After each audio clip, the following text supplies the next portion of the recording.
un podcast de Cooperativa. Este es el podcast de Una Nueva Mañana, una presentación de cooperativapodcast.cl, otra forma de escuchar.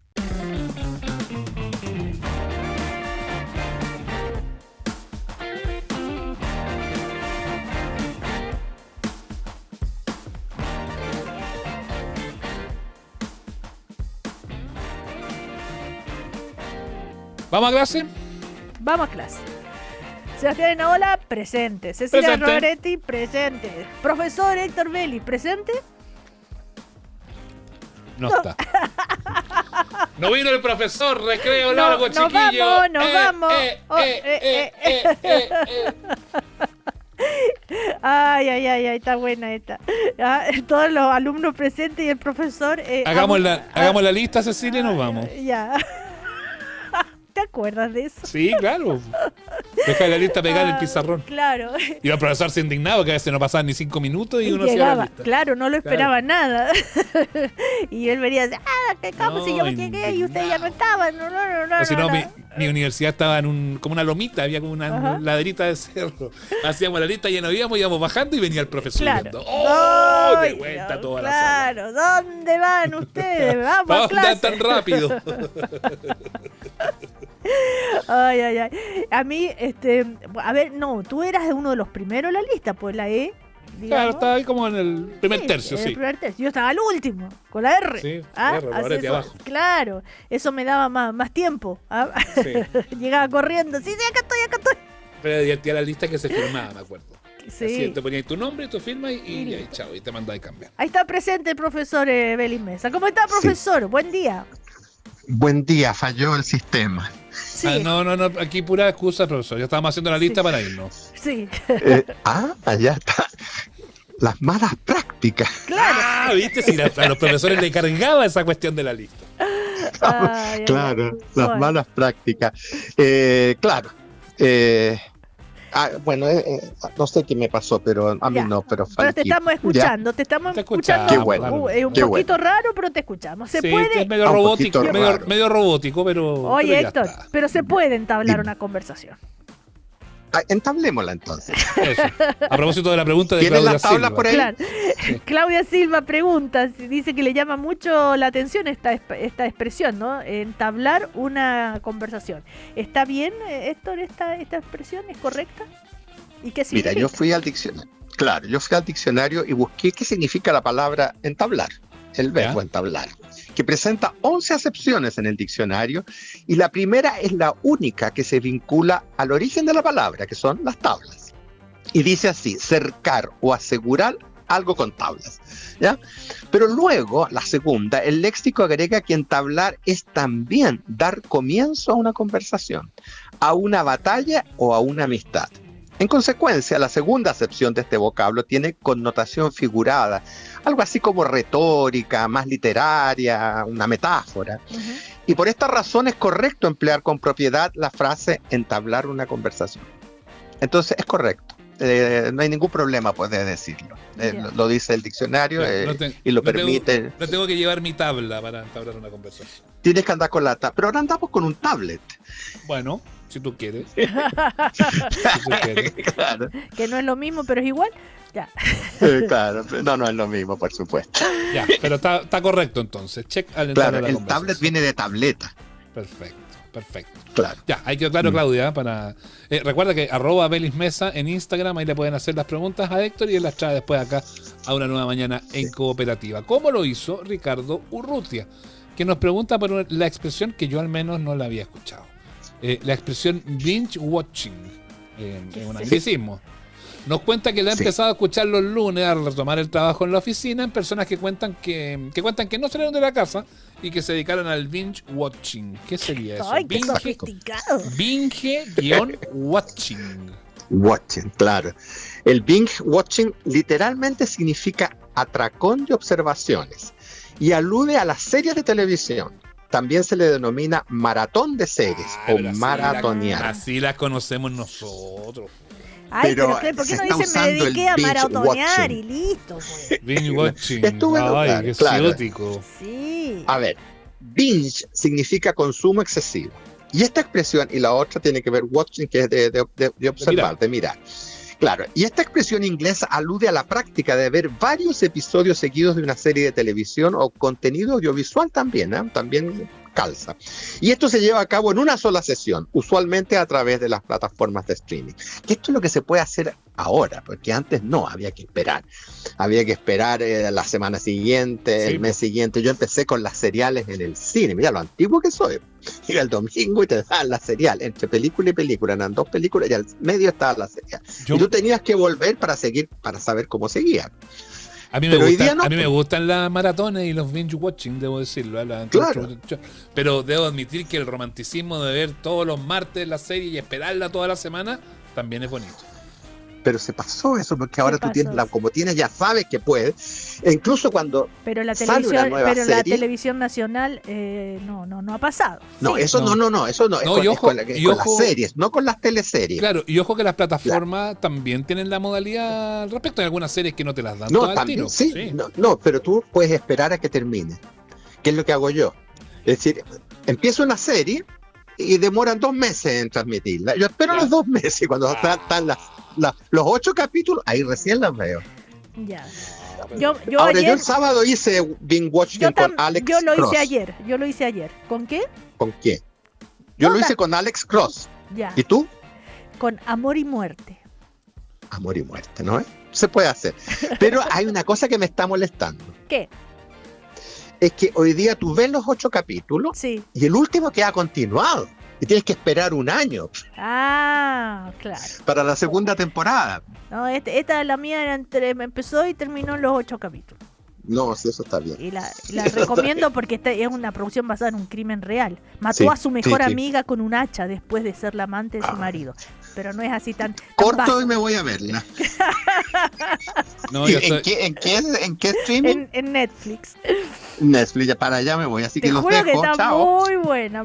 Yo estoy viendo la de los doctores, o sea que toda la serie transcurre en un día que no me acuerdo cómo se llama.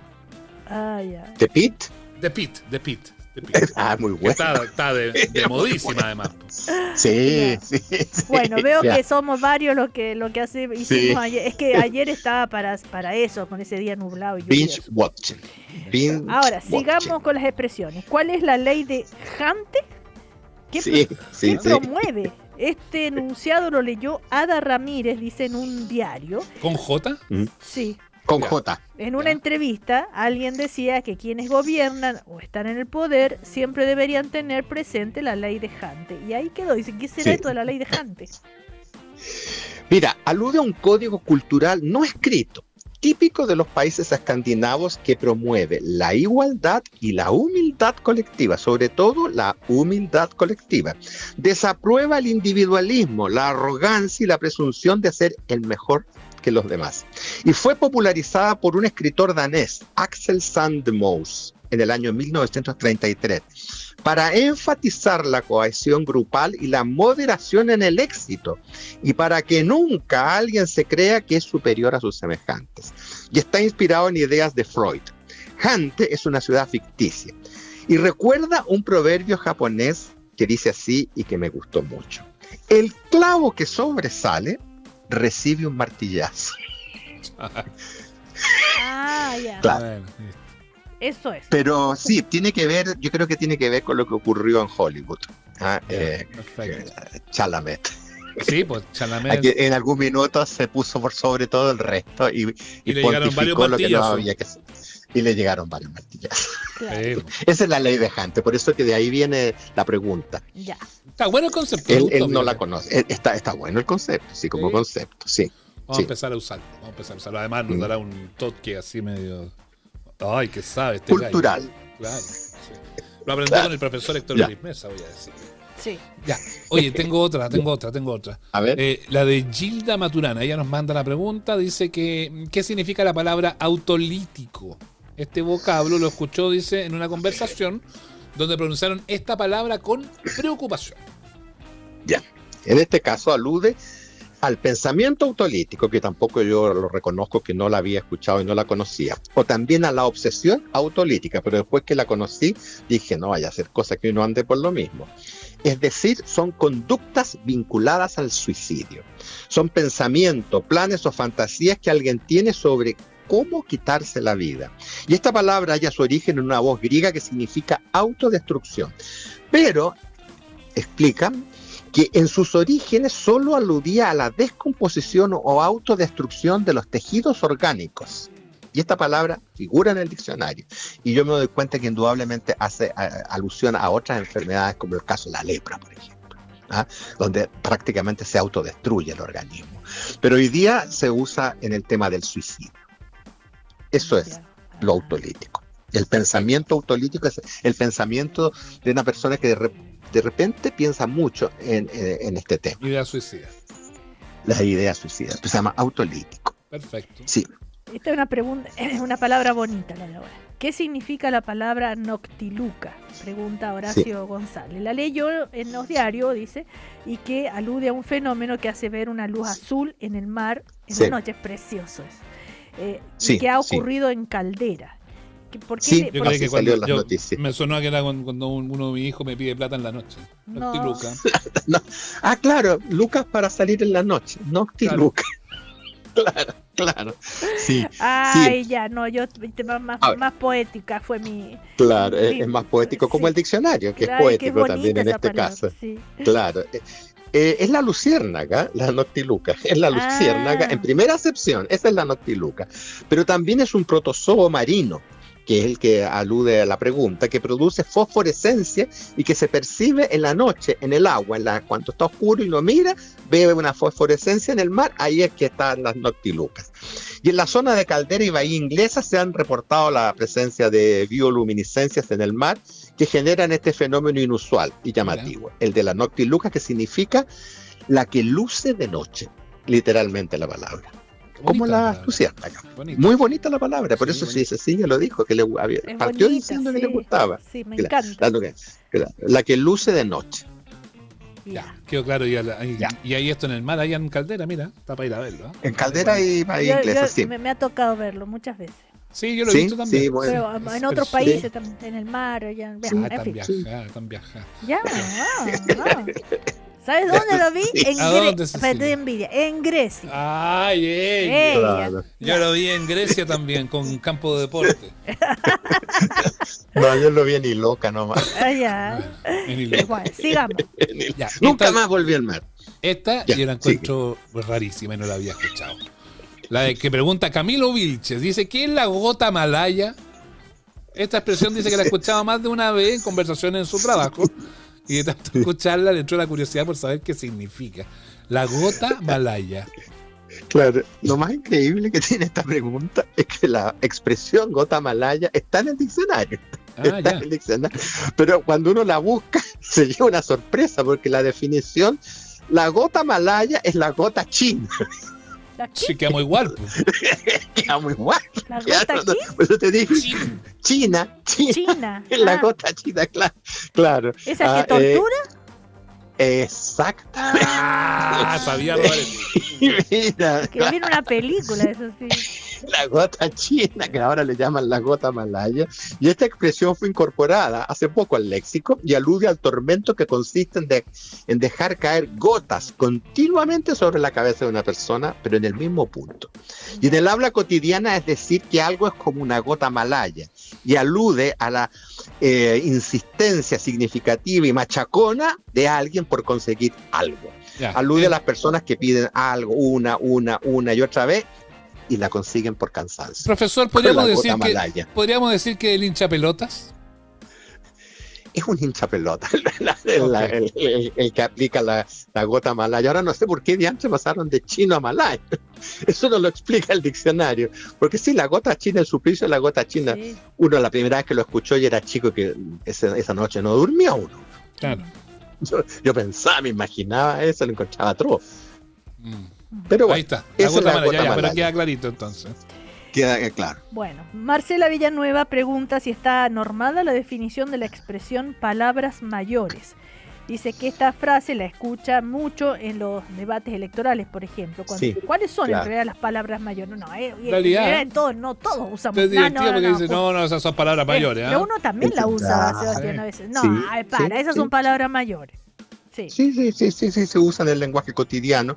Y cuando nosotros lo usamos en este lenguaje del día a día, es para aludir a grandes proyectos o realizaciones y a las ideas que son difíciles de llevar a cabo y concretar. Entonces, por eso es que alguien dice, no, esas son palabras mayores. Pero en realidad las palabras mayores existen, la expresión palabras mayores existe. Y según el diccionario, solo son las expresiones injuriosas y ofensivas que se exceden en lo tolerable. También a las que entraña críticas, que ultrajan a las personas. Esas son las palabras mayores según el diccionario. Nosotros las estamos usando con otro sentido. Pero lo más curioso que hasta el siglo XIX estaban normadas las palabras mayores, y eran pocas. La primera era gaf, que es leproso. La segunda era sodomítico, que es sodomita. Después venían cornudo, traidor, hereje y puta, cuando estas palabras se les petaban a una mujer casada en el caso de puta. Esas eran las palabras mayores originales. En el fondo que era como una forma de no decirla. Es decir, las palabras mayores solamente las podía decir alguien muy ordinario, muy grosero, Además. muy desconsiderado. Claro, pero ahora las palabras mayores nuestras son las otras. Pero el diccionario todavía dice que solamente son las palabras ofensivas. Claro. Nada más. Eso es lo que dice el diccionario. No aluda a los grandes proyectos, grandes ideas. Claro. ¿Qué es lo que usa la gente? Claro. Claro. Ya, Y ¿alcanzamos que la última? posiblemente con el tiempo se va a hacer así. No sé, Perfecto. sí, yo creo que sí, yo estoy Sí, listo. alcanzamos la última, una más. La de Ya. Priscila Gutiérrez, que sostiene que la palabra temerario está relacionada con la ausencia de temor, lo que parece Claro. del todo lógico. Pero alguien le dijo Claro. que estaba equivocada, y ella preguntó, ¿por qué va a estar equivocada si temerario temor? Averígualo, le dijeron, Ya, y ya. no encontró Y- nada mejor que preguntarle al profesor. Y veamos, respondamos de inmediato. Profesor, usted tiene la palabra. Temerario significa excesivamente imprudente. El temerario es quien hace o piensa sin fundamento, razón o motivo. Curiosamente, temerario no está relacionada, la palabra temerario, con temor. Es decir, tenía razón la persona que le hizo ese comentario a nuestro oyente. En el sentido de persona que no siente temor, ese no es el temerario. El temerario la palabra temerario procede de una voz latina que significa sin pensarlo, a lo que salga. Y también quería decir a oscuras. En consecuencia, el temerario es el que actúa cegado por la imprudencia, como si estuviera a oscuras. No tiene idea de lo que está pasando a su alrededor porque no lo ve. Tenía razón la persona, no tiene nada que ver el temor con lo temerario. Mira, El temor Clarísimo. incluso es la prudencia. Claro, todo lo contrario. Claro, cuando sientes temor, y generalmente es para prevenir algo. Acá el temerario, contrario. por eso que no tiene que ver con no tiene que ver con el temor, tiene que ver con la imprudencia. Bueno, ya, listo, profesor, muchísimas gracias por estar presente en la clase de hoy. menos mal que llegó, ¿ah? Sí, lo pusimos tardanza, pero ya. Sí, no voy a tener que tomar medidas. Exactamente, ya. Muy bien. Que le vaya muy bien, buena semana. Un abrazo. Chao. Adiós. Héctor. Chao. Estás escuchando el podcast de Una Nueva Mañana, una presentación de cooperativapodcast.cl. Bueno, el otro día supimos, ¿no es cierto?, de la entrega del Premio Nacional de Medicina, que lo recibió el cirujano digestivo Attila Sendes. Espero haber pronunciado bien el apellido, doctor. ¿Cómo está? Muy buenos días. Así es. Está Muy bien. buenos días. Muchas gracias por la llamada. Está bien, es Chendes, sí. Chendes, ya. Sí. Lo que pasa que, bueno, el doctor es de origen húngaro, llegó muy chico, acá a los 8 años a Chile, pero como él dice, ya Chile es su segunda patria. Y acaba de recibir el Premio Nacional de Medicina por una gran trayectoria en la cirugía gástrica, ¿verdad? Ahora, esto de que usted decidió o de alguna manera se tomó el camino de dedicarse a la cirugía gástrica por la historia de su mamá que muere de un cáncer gástrico. Eso, Cecilia, es en parte nomás. Porque eso seguramente me influyó, porque ella murió hace muchos años atrás, pero me gustaba siempre la cirugía, y en realidad en la época que yo era joven, Sí. había mucha patología de estómago. Si habían muchas úlceras gástricas, úlceras duodenales y mucho cáncer gástrico. Ajá. Y eso, Entonces, claro. Y entonces, perdón. sí, entonces eso me gustó esa cirugía porque era muy preponderante. Ajá. Ahora, había mucho de esa patología y eso ha ido disminuyendo en el tiempo. ¿Y por qué? Bueno, las úlceras, por ejemplo, con el omeprazol, el esomeprazol, prácticamente desaparecieron. Ya no operamos úlceras desde el año 92 para adelante. Ujú. Y cáncer gástrico, además, ha ido disminuyendo porque el cáncer gástrico se asocia mucho a condiciones socioeconómicas más bajas. Y también eso ha aumentado, se ha mejorado en Chile esa condición. Y además, todo el tratamiento de la bacteria Helicobacter pylori, que cuando está presente se trata y con eso se puede disminuir en un 40% la producción de cáncer gástrico. Ujú. Ahora, tengo entendido que usted tuvo la oportunidad de traer el primer equipo para hacer endoscopía. ¿Ah? Así Y eso es, me así imagino el gran avance que habrá sido en la investigación de justamente las patologías del estómago. Así es, bueno, el año 60, en los fines de 60, cuando yo fui, prácticamente no había endoscopia, aquí eran tubos rígidos, la pata de catre que llamaban los pacientes, eran tubos rígidos. Y entonces en ese momento era tremendo, tremendo. Me imagino, qué horror. Claro, no. Entonces además se veía muy mal, porque se veía una parte nomás del estómago. Ajá. Entonces, bueno, los japoneses desarrollaron, ¿no es cierto?, especialmente Olympus, desarrolló la fibra óptica, ¿no es cierto?, que realmente revolucionó el endoscopio, y yo tuve la suerte de traer el primer endoscopio que además tomaba biopsias. Entonces, era el año 71, eso lo mandaron después que yo volví, lo mandaron al Ministerio de Salud, pero iba de destacado al Hospital Clínico de la Universidad de Chile, donde yo trabajaba. Ah, ya. Así que fuimos pioneros. Dígame. No, doctor. Bueno, gracias por estar con nosotros esta mañana. Le quería preguntar yo por esa visión que había en esa época, después de que lo hablar del Helicobacter pylori, que es bien llamativo eso, Sí. para que nos explique un poco de qué trata y por qué es tan relevante. Pero una vueltecita más de esa visión anterior, de cuando usted era joven ahí en las consultas, esto de que los cirujanos eran tan mal vistos, eran tan como mecánico, porque el internista era como el capo, ahora el cirujano se supone que es el capo, como que ha cambiado un poquito esa visión.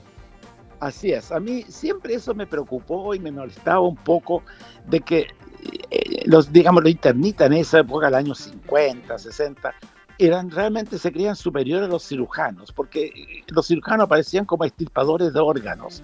Entonces eso no me gustó a mí, porque somos médicos también. Y entonces yo me formé, me gustó la fisiopatología, la investigación, y bueno, y actualmente los cirujanos jóvenes son todos muy buenos, saben mucho, leen mucho, publican mucho, o sea, estamos a la par, uno a uno, frente a cualquier otro especialista, digamos, Claro. del área. Y algo querías decir, Sebastián, tú decías del Helicobacter pylori. Claro, el Helicobacter, que es una bacteria que usted la plantea ahí como fundamental para el desarrollo del cáncer gástrico. El problema es que está tan extendida y no todo el mundo sabe que tiene. Ahí hay un problema bien grande al respecto, ¿no? Bueno, mire, todos los estudios, yo también estoy terminando un estudio actualmente, en la población chilena en este momento cerca de un tercio, entre 33 y 35% de la gente lo tiene. Antes era mucho más, ahora mucho menos. También se asocia a mejoría de las condiciones socioeconómicas, porque el Helicobacter se ingiere por aguas sucias, igual que el tifus o la hepatitis, por la boca, y se elimina por las deposiciones. Entonces, eso ha mejorado notablemente, pero quiero decirle que el cáncer gástrico tiene dos tipos, eso es importante. Uno que se llama cardial, que es de la parte alta del estómago, y el cáncer no cardial, más distal. Y este cáncer, que es como el 70%, ese está asociado con el Helicobacter pylori. El otro, el cáncer más alto, tiene otras causas. Pero este Helicobacter pylori, lo importante, y esto quiero dejarlo bien claro, Cecilita, en la mayoría de las veces es asintomática. Muchas veces los doctores le echan la culpa a los gases, a hinchazón, a diarrea. No, la bacteria es asintomática, pero lo que pasa es que si está presente por muchos años, en un porcentaje bajo de pacientes, puede inducir la aparición de un cáncer gástrico. Y si usted trata eso, esos pacientes precozmente, disminuye esa posibilidad de desarrollar cáncer gástrico en un 40%. Doctor, Y con antibióticos que se eliminan. Con antibióticos, sí, con esto hay todo un esquema y a veces son resistentes también, hay también resistencia, cambia un poco el antibiótico, pero hay un esquema basal que se usa en todo Chile. y con la endoscopía, ¿basta para seguir tener bajo control todo eso? Sí, no, claro, lógico, o sea, hay algunas técnicas de deposiciones que a mí no es 100% seguro, pero uno después puede repetir la endoscopía un tiempo después, toma biopsias. La mejor manera de hacer el diagnóstico es con biopsias. También está el test de ureasa, pero no es tan preciso como la biopsia. Y ahí se describe que está o no está presente. Bueno, estamos conversando con el doctor Atila Yéndez, especialista en cáncer gástrico, que es el nuevo Premio Nacional de Medicina, pero además, a propósito de la entrega de este Premio Nacional, lo felicitamos, por supuesto, es que se ha puesto en el tapete también el tema de la cirugía bariátrica, porque usted es pionero, dicen que es el más... Uno de los tres. Es el más capo en cirugía bariátrica y todo lo demás. Y llamó la atención una de sus declaraciones cuando dijo que la cirugía bariátrica se nos ha escapado de las manos, es decir, ya cualquiera y por cualquier razón se está haciendo cirugía bariátrica, y cuál es la responsabilidad de los cirujanas que acceden a hacerlo. De hecho, la Sociedad Chilena de Cirugía Bariátrica abrió los ojos al respecto. Sí. Sí, es que lo que pasa, que a mí me molestó mucho ese artículo, se lo digo. Primero salí en primera página, se me sacaron más de 50 fotos, pusieron una foto horrible, parezco un viejo enojado. Es que no soy así, no soy así. No. Y después me sacaron de contexto, porque toda la entrevista era por el premio, es que hoy hablamos algo de cirugía bariátrica, y típico que me sacan de contexto. Ya, quedó la frase. Yo lo que me- Estos claro, periodistas son así. Ya, pero entonces aclarémoslo ahora. No, Ya- sí, lo aclaramos, yo lo aclaré con la sociedad bariátrica. Lo que pasa es que efectivamente, si usted opera mucho, se opera más de 30.000 pacientes al año, entonces yo lo que me hacía la pregunta, ¿cuál es el control? ¿Cómo se controla a todos esos pacientes? Y eso no lo sabemos claramente, Ujú. porque el primer año, Cecilia, de la cirugía es la luna de miel quirúrgica. Todos bajan, pero resulta que desde el tercer año para adelante empieza la reganancia de peso. Entonces hay que controlar los pacientes 5, 10, 15 años para ver cuál es el resultado. Y ahí donde creo que a veces no se controlan todos los pacientes. Ese es el famoso rebote que le dicen algunos, ¿no? Exactamente. Lógico, si eso es así, entonces hay que cuidarlo porque si no, bueno, no llegan al peso de antes, pero pueden reganar bastante peso. Y el tema ahí va de la mano con que finalmente van más allá de solamente hacer la cirugía bariátrica, solamente intervenir el estómago. Hay que intervenir de una u otra manera la cabeza también, ¿no? También. Siempre se necesita un control nutricional muy importante y un control psicológico, efectivamente. O sea, es un complejo, no hay llegar y operar nomás, sino es complejo. Por eso que la sociedad bariátrica lo hace muy bien, tienen todas las normas, los conozco, yo también soy miembro honorario, todo perfecto, pero usted comprende que entre 30 y tantos mil al año operados, puede ser que no todos tengan un control estricto. Doctor Yéndez, ¿a quién se le ocurrió, cómo nace esta idea de la cirugía bariátrica, con la manga y todo eso? ¿A alguien se le tiene que haber pasado por la cabeza alguna vez, por primera vez? Sí, correcto. Eso partió en los años 70 en Estados Unidos, que empezaron tímidamente a operar algunas personas obesas y con diferentes técnicas. Al principio no lo conocíamos bien cuál era útil. Nosotros empezamos 3 en forma simultánea alrededor del año 92 y empezamos a operar pacientes y empezamos a publicar. Era uno en el San Juan de Dios, otro en la Católica, otro en el Hospital de la Chile, o sea, 3 centros académicos. Ajá. En los cuales se hacían los controles, se hacían las publicaciones, venía gente a mirarnos, venía de afuera, de Chile, y poco a poco fue aumentando esta cirugía porque en realidad aparecieron muchas personas obesas. Entonces así fue creciendo rápidamente el año 2000, cuando apareció la cirugía laparoscópica, mucho mejor todavía porque nosotros partimos con cirugía abierta. ¿Cómo hacían, a ver? No, con tajo, se hacía la operación con tajo abierto, igual que los cánceres gástricos, las úlceras se hacía. tajo. Claro. Cuando, Sí, pero bueno, digo, pero adentro ya cortaban sí, eso. lo que pasa es que hacíamos una bolsa chica del estómago, con unos corchetes se hacía una bolsa chica. El estómago suyo, cualquiera, tiene una capacidad entre 1.500 y 2.000 mililitros máximo de capacidad. Entonces, esto se disminuye mucho, queda una bolsa chica unida a intestino, que se llama una gastro-yeyuno anastomosis.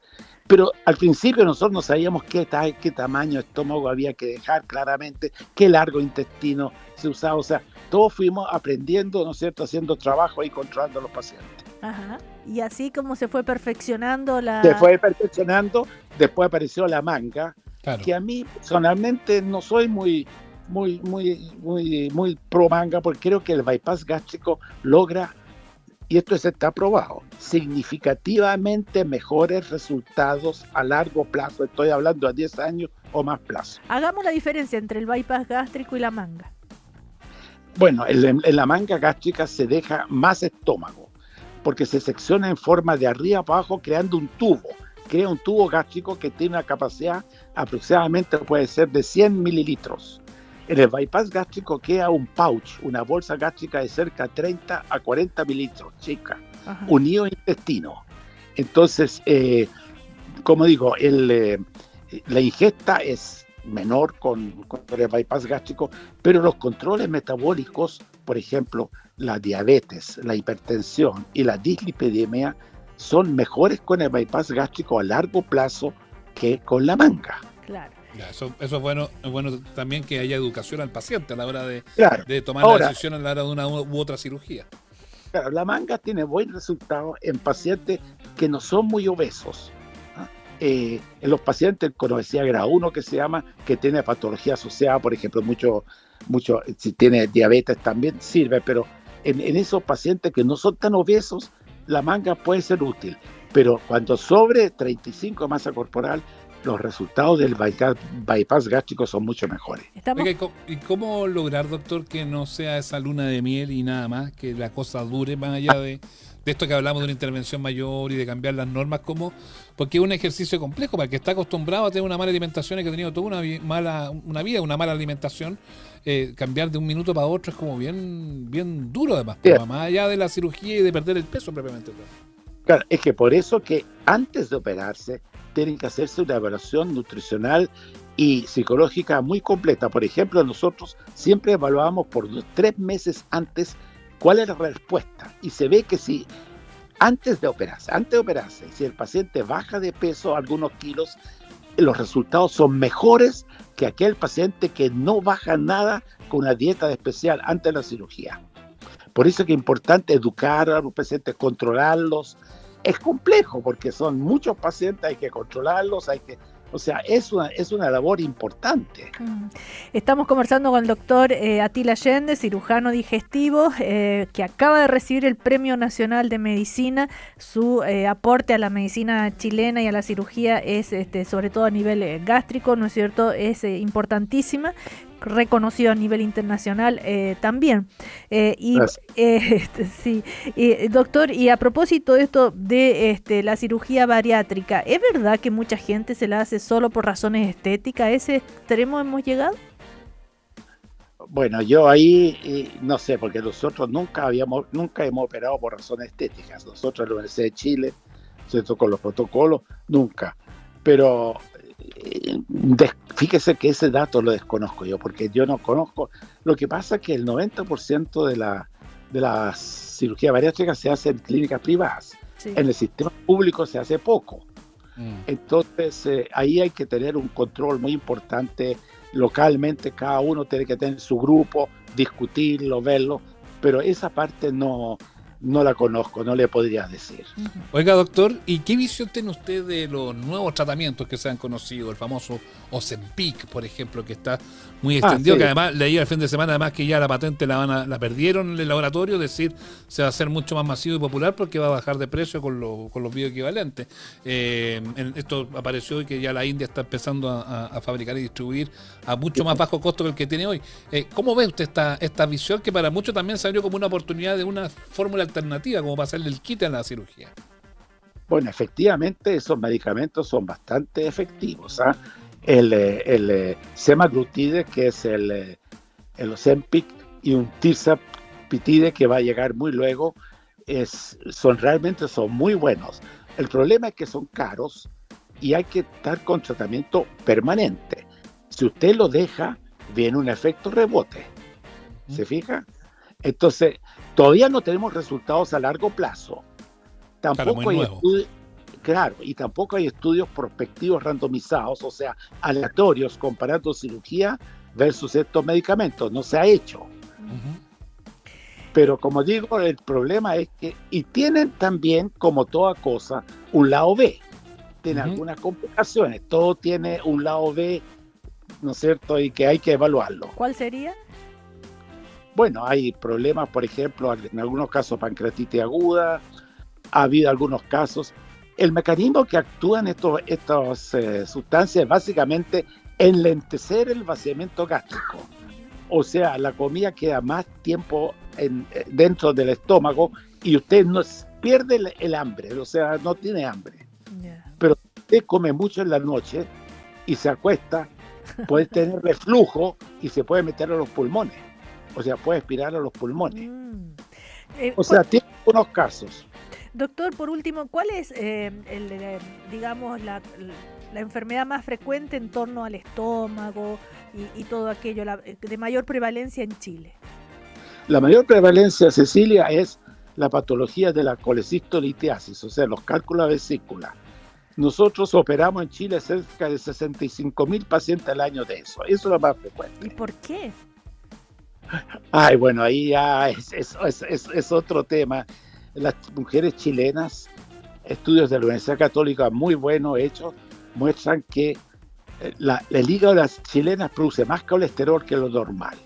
Y el colesterol se elimina por la bilis y ahí forma calculitos chicos que van creciendo y después produce los cálculos grandes.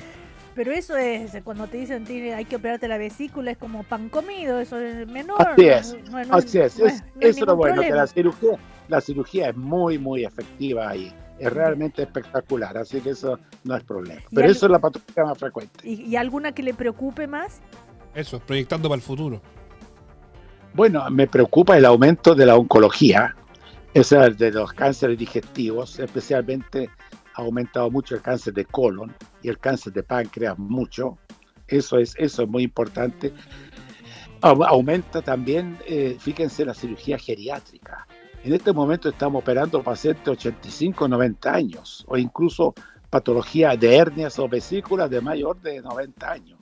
Eso antes, 30 años atrás, era impensable. Entonces, la longevidad que estamos teniendo ahora también acarrea este aumento de las patologías. Claro. ¿Y por qué tanto cáncer y de colon y de páncreas? ¿A qué se debe, cree usted? Mire, cáncer de colon y páncreas siempre es de población de mejor nivel, mejor alimentación, o sea, en la mayor ingesta de proteínas, de carne roja, o sea, mejor alimentación. Lamentablemente, este es un dato estadístico, no causa efecto, sino asociación estadística que produce más cáncer que colon.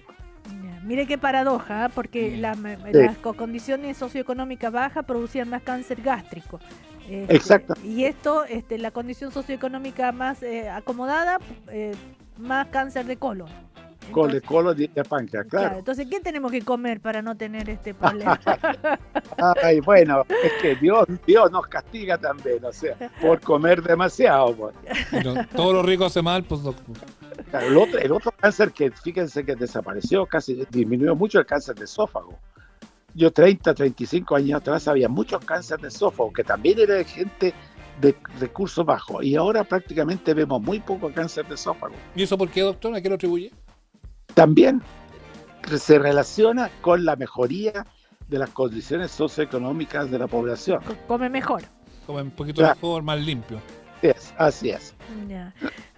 Oiga, ahora unas palabras sobre lo que le sintió, lo que pensó cuando recibe el premio nacional. Sí, bueno, fíjese, Cecilia, que fue algo muy lindo, o sea, muy emocionante. Yo realmente no tenía palabras cómo expresarlo eso, porque es algo único, es especial. Y después la avalancha, la vorágine que he tenido de cartas, de correos, de llamadas, fantástico, cientos y cientos de agradecimientos. Realmente fue muy, muy lindo. Fue algo espectacular para mí, ¿no? Además, usted es un gran formador de cirujanos, ¿no? Y me gustó eso que leí, que el consejo que le da a usted, a ver, especialícense. Acá no se trata de ser cirujano para todo. Así es. Bueno, eso fue hace mucho tiempo que yo empecé con eso, porque antes los cirujanos operaban de todo. Y eso hacía que no haya especialidades. En la medida que usted se concentra en algunas áreas del conocimiento, obviamente mejora la calidad de la atención, mejora la investigación y por lo tanto resulta que los pacientes andan mucho mejor. Eso es cierto. Ajá. Oiga, y un premio nacional debe tener pendientes también en su área. ¿Qué pendientes le tiene como desafío en este momento? Perdón, no, esa parte no la entendí. ¿A qué se refiere? Algo que ya esté dentro de su investigación en este minuto, que le preocupe para adelante y que sea algo que tenga aún por hacer. Pero tengo mucho por hacer. Es que lo que pasa es que lo lindo de la investigación clínica, que cada vez que usted describe algo, también tiene alguna faceta nueva y entonces viene a la rebúsqueda, a la reinvestigación. Esto no se acaba nunca. Lo que sí me preocupa es que tenemos que aumentar la formación de especialistas en Chile. Necesitamos muchos especialistas, hay mucha gente que está enferma esperando y realmente, especialmente en regiones, faltan especialistas. Ahí tenemos un desafío tremendo a la Facultad de Medicina para aumentar las especialistas. Doctor, sabe que nos llega un mensaje a nuestro WhatsApp de alguien justamente que tuvo la oportunidad de conocerlo, parece. Escuchemos. ¡Oh, qué emoción escuchar al doctor Attila Shende! Lo conozco de años, de cuando yo era joven, ahora tengo 65. Él operó a mi hermano, a mi padre, salvó a mi hermano, salvó a mi suegra. ¡Oh, no! ¿Sabes qué? Lo que más me llamaba la atención es que en su consulta eran tantos títulos que siempre le echábamos la talla que cómo no se había venido la pared abajo. Me siento orgullosa de que él haya ganado y que ganas de saber que está bien, lo siento tan bien. Mire, el Qué rico escuchar a los pacientes también, doctora. Oiga, usted no sabe la cantidad de pacientes que me han escrito. Oiga, yo estoy tan emocionado porque nunca había sentido tanto cariño, realmente. Es que eso es algo que me emocionó, realmente. Es que se lo merece, pues, doctor Shende. Oiga, bueno, ahora... Es que esa frase, además, lo que decía ahí la amiga, es muy potente, y que esto va para todos los médicos, y bueno, cuando viene una distinción grande, da para la reflexión, pues, doctor, el hecho de salvar vidas, pues, es súper potente eso. Bueno, eso es lo más importante para nosotros, claro, la recuperación. Y sabes que eso es lo lindo de la cirugía. Yo les tengo que decir que siempre he sentido una relación mágica entre el cirujano y el paciente, porque el paciente sabe que este cirujano entró en su cuerpo. Eso es algo maravilloso, entrar dentro y sanarlo. Entonces esa relación es fantástica. Y también estar psicológicamente, me imagino, preparado cuando la cirugía usted hace todo lo posible, pero no hay caso. Sí, a veces, lógicamente. Nosotros no somos dioses, somos seres humanos imperfectos. Y obviamente tenemos algunos fracasos. Ahora, lo bueno es que son muy pocos los fracasos, pero existen. Exactamente. Bueno, lo felicitamos, doctor Attila Shende, Premio Nacional de Medicina, cirujano digestivo, ahora profesor en la Universidad de Chile, emérito, ¿verdad? Ya no está, Así es. Ya no está operando. No, operando no. Voy, sí, al hospital los miércoles, pero no, ya no. Todo tiene su época. Los miércoles no falla, eso sí. No, todos los miércoles voy y hacemos las clases académicas, pero no, ya no, pero eso, como digo, cada cosa tiene su época de qué hacer. Muchas gracias, doctor, que le vaya muy bien. Bueno, muchas gracias a usted, porque ha sido muy simpático, muy agradable. Gracias, que le vaya muy bien, chao. Aquí termina el podcast de Una Nueva Mañana. Lo escuchas en vivo de lunes a viernes desde las 10:30 de la mañana y todos los días en cooperativapodcast.cl.